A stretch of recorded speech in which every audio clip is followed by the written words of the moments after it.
work didn't go unnoticed by Alicia's boss, a 36-year-old man named Brian Cooper. What was he like? When I met him, I actually got a job from him too.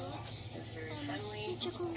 And the apparently affable supervisor seemed to take an instant liking to Alicia, with the two striking up a casual friendship, though Alicia's best friend is quick to point out that's all it was. Alicia never had a sexual relationship with Brian, or a boyfriend-girlfriend relationship.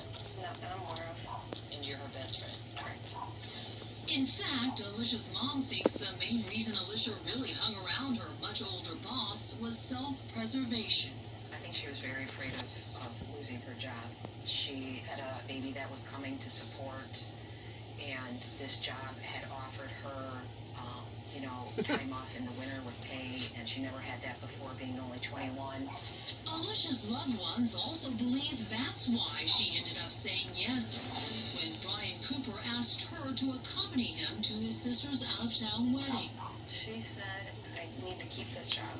And besides, they'd just be going as friends. How bad could it be? The August nuptials will take place some 4 hours away in idyllic Door County, Wisconsin. Door County, Wisconsin is a kind of rural area right along Lake Michigan. It's very popular for people who live in Chicago. Just a few hour drive away. We can rent cabins, go fishing, and people host weddings. And Brian booked the Sand Bay Beach Resort for their accommodations. I've never heard of the place before. I had to look it up. I didn't realize how far away it was. But the way she explained it, she's like, it's fine. We're staying at the hotel with, the whole wedding party. So we're all going to be in the same place. Don't worry to come home the next morning. It'll be fine. But the morning of the wedding, Sherry receives a strange call from her daughter. She said, we're packing up the car to leave. And I said, why? What happened? And she said, we got in a fight. I said, how could you do that to his sister? He was walking his sister down the aisle. And I said, make sure that you call the sister at the hotel, and tell her that you're not coming. She goes, I don't know where she's staying. And I said, what do you mean? You guys are at the same place? No. I texted her later, and I said, is everything okay? And she said, yes, we're staying. And then the wedding. Brian walks his sister down the aisle at the intimate outdoor ceremony. Then they celebrate the newlyweds at the reception. After the last champagne toast, Brian and Alicia return to the resort. Just a few hours after that, Alicia Bromfield will be dead. And a mystery man in sopping wet clothes will confess to every chilling detail. 911, what is the status of your emergency? I'm calling for somebody else. Is this the person on the phone?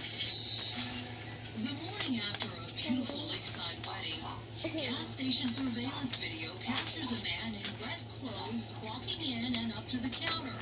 He's there not to fill up, he's there to fess up. 911 center received an incoming call from a gas station attendant that said there was a young man that wanted to speak to police. Yes. I'd like to report a murder. Murder? Okay. The man making the shocking claim? What is your name? That's right, Brian Cooper, the brother of the bride. And the woman he's calling to report murdered was his date to the wedding, 21-year-old Alicia Bromfield. Do you know for sure that murder occurred? Do you know if it was today that this happened? Brian Cooper was the expectant mother supervisor at a major national retail store, and there's a reason he's so certain she's been killed. Did you witness it? You witnessed it. Okay. Do you know where her body is? Sand Bay Beach Resort? Something like that? Do you know who murdered her? I did. You did. Okay. Was it an accident, or were you angry, or? It was intentional. It was intentional? Yeah.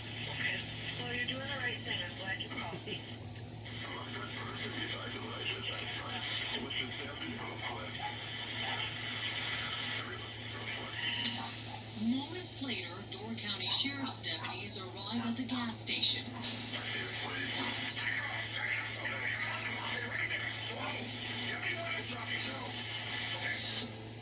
36-year-old Brian Cooper is taken into custody, then down to the station. Door County Sheriff's investigator Mark Winkle learns of the bizarre 911 call and immediately heads over to the resort. What did you see? Describe as you walk in.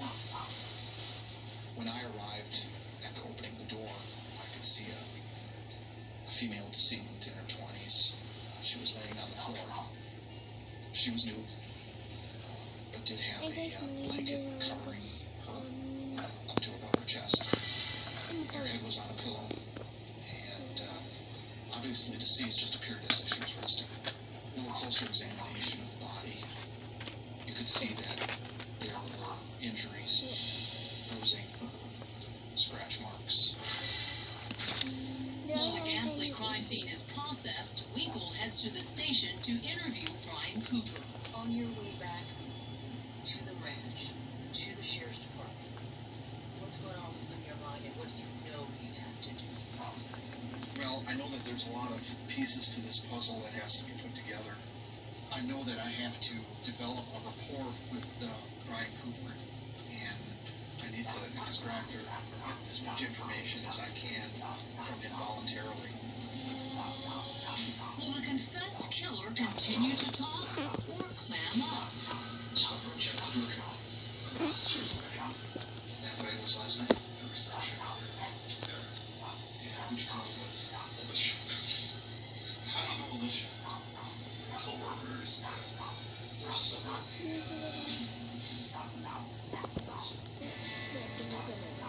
She's pregnant. She pregnant with your child? I always wanted more, but I always was respecting her because of her pregnancy. Cooper tells Winkle how he and Alicia argued earlier in the day. By the end of it, Alicia had had enough, informing him. There wasn't going to be like a friendship after we got back. But then, was there ever much of a friendship to begin with? Reportedly, Alicia only agreed to attend the wedding because Cooper threatened to fire her if she didn't. Alicia's best friend and one-time co-worker says she believes it, based on how Brian often treated Alicia at work.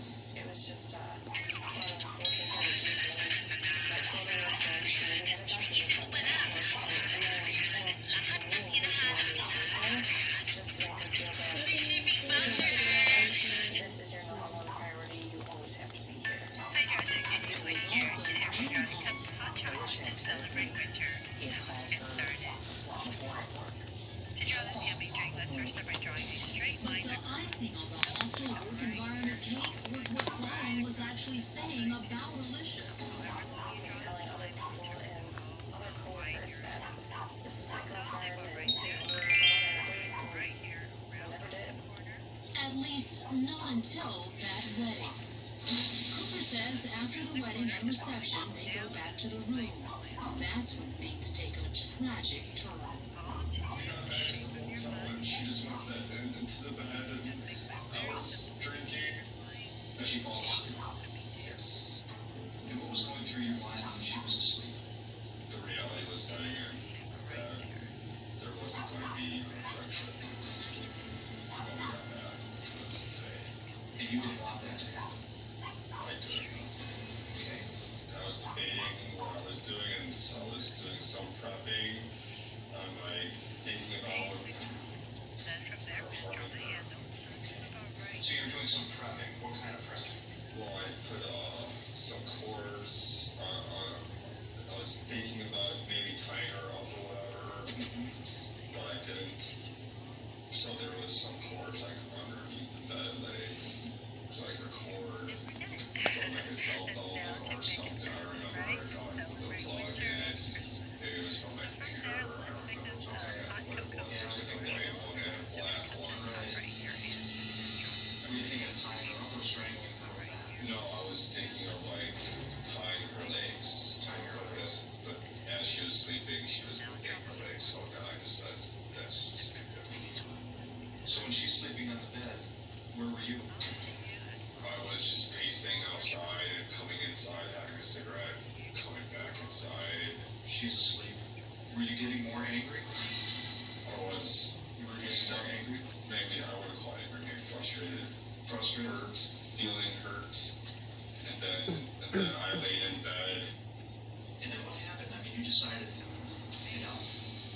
and she woke up a little bit, and then I mentioned something about, because we watch this TV show that I have on DVDs, and we were planning on doing it this coming Sunday. Okay, so you asked her about maybe watching a show on Sunday, and what was her response? Like, there isn't going to be a Sunday Right. with us? Right. And Was that- that kind of triggered. And that set the trigger. Right. Then what did you do? Then I kind of just jumped on her. And Was she on her back? She was. And I jumped her, and she got scared. So you I got got out of her then? Yeah. And you kind of straddled over her Yeah. And then I just started strangling her with your hands. with my hands. And what did she do? Did she fight back? She did fight back, and then she was yelling about the baby. They don't do it to give them the baby. So then now that we have that in, And she bit your it's finger. kept to And she life. bit me finger, and then we rolled off the bed. And then Mm-hmm. that's where it happened. How long do you think you choked her? Circles and Really fast. cross your good eyes. Then we put two small circles for highlight. From the back to the floor. As chilling as Cooper's confession was, it was about to get so much worse. Brian Cooper strangled Alicia Bromfield to death, squeezing the life out of her and her unborn baby girl. As if killing Alicia and her daughter wasn't monstrous enough, Cooper was about to share the actual depths of his depravity. Did you have sex with her last night? Yeah, after I strangled her. Cooper says he raped Alicia post-mortem. So after she's dead, you took her clothes off, and then she's on the floor, right? I just wanted, like, see her naked, I guess. Okay. And then did you take your clothes off, or were you already? I just took my hands off. How long did you have sex with her? A minute or two, maybe 3 tops. So he raped her after strangling. Yes. At 6 or 7 months, pregnant, a horse. He's raped. Yes. Afterward, he morbidly made a bed for his victim. She had a pillow under her head. Might have done that last night. Okay. And then the blanket, you covered her up with the blanket after you had sex with her. Right. Then Cooper says he tried to kill himself, first with a dull knife, then with a corkscrew, but neither worked. So he went to sleep in the bathtub, and when he woke the next morning, he drove to a nearby park. I got into the bay and swam all the way out there and tried to drown myself, and I was panicking and couldn't do it, and I was You realized that life was still worth living. Yeah. You got back in your car. Yep. And then I was trying to find like a gas station to call the cops. Considering everything Cooper just confessed, Winkle needs to know, has he done this before? No one else is dead or anything. Nope. Okay. Have you ever harmed anyone else? Yes. My ex-girlfriend just couldn't get through to her, so I tied her up for the purpose of trying to like talk to her. Were you arrested for that? She didn't report it to the police. So when it was all horrifically said and done, what was Cooper's motive for killing Alicia and her unborn child? I felt like I didn't want to go back home. You didn't want to be alone. It's not gonna, there's nothing when we come back home. I didn't want to drive 6 hours home. I didn't feel like doing that. So ultimately, though, it just got to be too much and you strangled her. Did you mean to kill her? Yes. Brian Cooper is charged with 2 counts of first-degree intentional homicide and third-degree sexual assault of a corpse. While Brian Cooper is being booked and his injuries photographed, across the state line in Illinois, a police officer friend of Alicia's mother, Sherry Anisich, is tasked with delivering the devastating news. Tears in his eyes. And I knew at that second that Alicia was gone. I thought he was going to tell me that Alicia died in a car accident on the way home, and he said there's been a homicide. I just couldn't believe it. My life changed forever that day. And I just couldn't believe that that was true. He strangled her. He killed her instead of calling 911 to save the baby. He raped her. Despite Brian Cooper's very detailed confession, he shockingly enters a plea of not guilty. So, 10 months later, Alicia's family is forced to face her killer in court. Cooper would claim voluntary intoxication as his defense, saying he was too drunk to know what he was doing when he killed Alicia. At trial, Alicia's mom hears the 911 call and the interrogation of Cooper confessing to the killing. It's just really hard to sit there and watch somebody just describe the killing of your daughter. I felt that, one, it wasn't real. Like, this really isn't happening. But the fact that just the way he was talking, like, he was describing a game he had watched on TV. It wasn't, like, any remorse. Also revealed in court was even more evidence of Brian Cooper's perverted obsession with Alicia Bromfield. During a search of Cooper's laptop, cops found multiple videos of Alicia shot in his Plainfield, Illinois home. Cooper had installed a spy camera after drilling a small hole in a triangular shelf that was positioned in front of his toilet. He would ask her to go over there and take his dog out. And so he would have spy cameras in there to capture her going to the bathroom. Cooper also brought a spy camera to the Wisconsin resort where he killed Alicia, hiding it in a trash can in the bathroom. He actually did capture her getting out of the shower, and she was naked, which was so disgusting. After 5 days of testimony, including Brian Cooper taking the stand in his own defense, the case went to the jury. The verdict? It was split 10-2. Hung jury.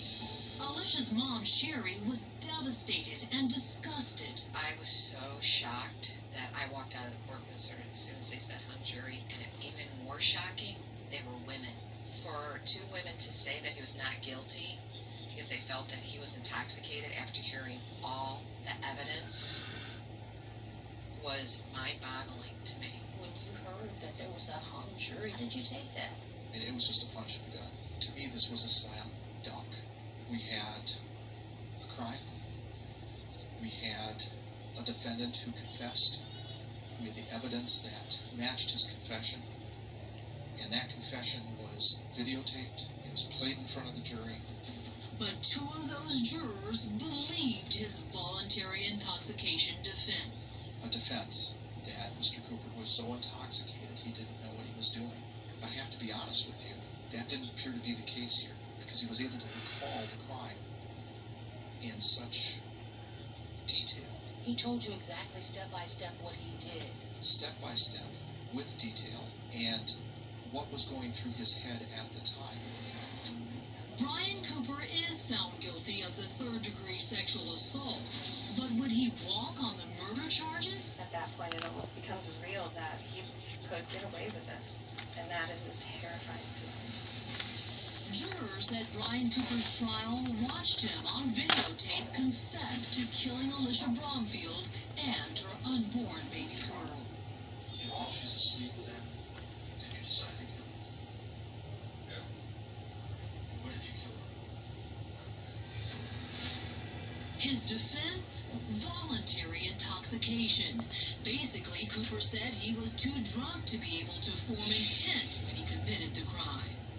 Our conclusion was that, yes, he had been drinking, but clearly not to the point where he was so incapacitated. But the jury was deadlocked, and to the shock of many, the trial ended in a hung jury. I don't know what more could have been brought forth. To me, we had dotted all our I's, we had crossed all our T's, we had answered all the questions.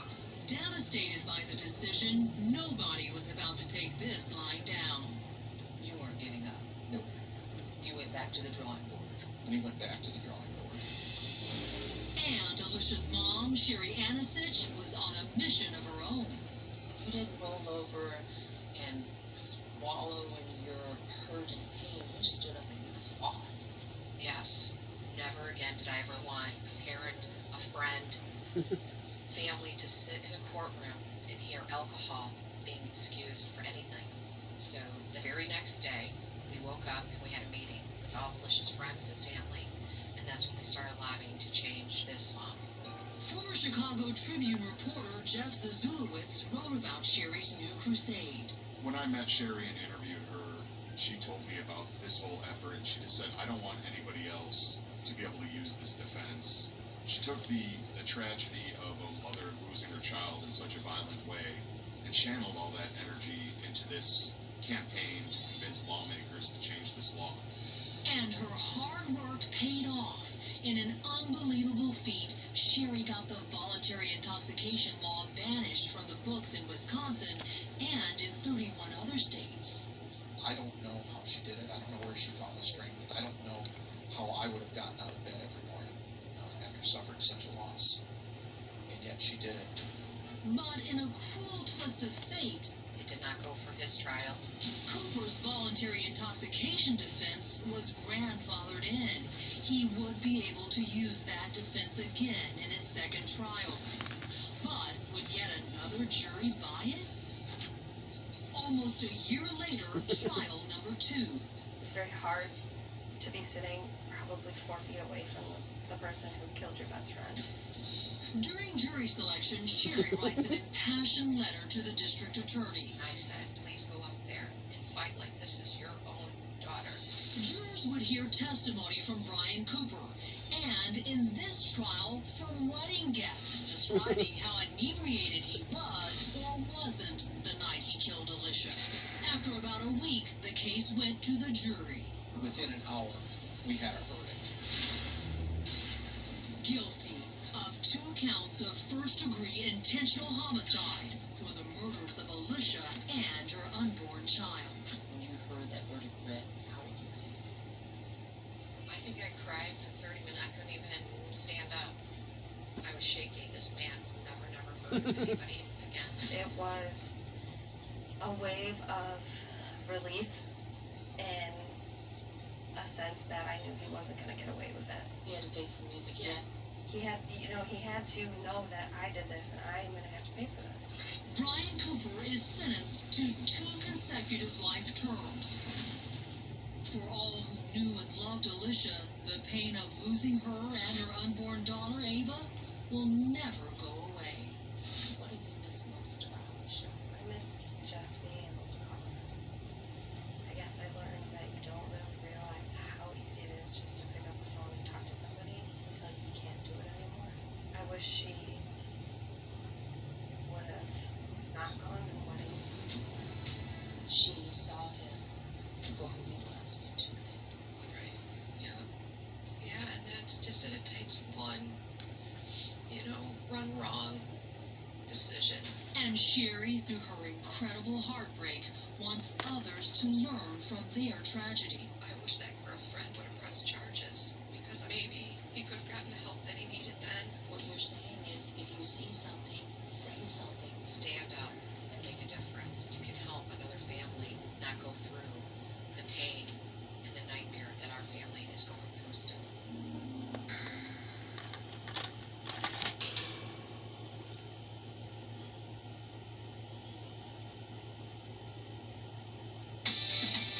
For everything you squeeze in your day, lagi ready, put spicy. 2 young children vanish without a trace. It's almost impossible for 2 children to just disappear without somebody seeing something. Hours later, their mother also goes missing. It was very odd. You don't see that in missing cases. The first sign of any of them, this bizarre security cam. That was something that really stood out about this case. Days of searching lead to a strange development. Their mother is found. Wandering the streets, sneaking in buildings. But the mystery surrounding her odd behavior and her missing children have only deepened. It's heart-wrenching. Some parents are missing 1 child, and you're missing 2.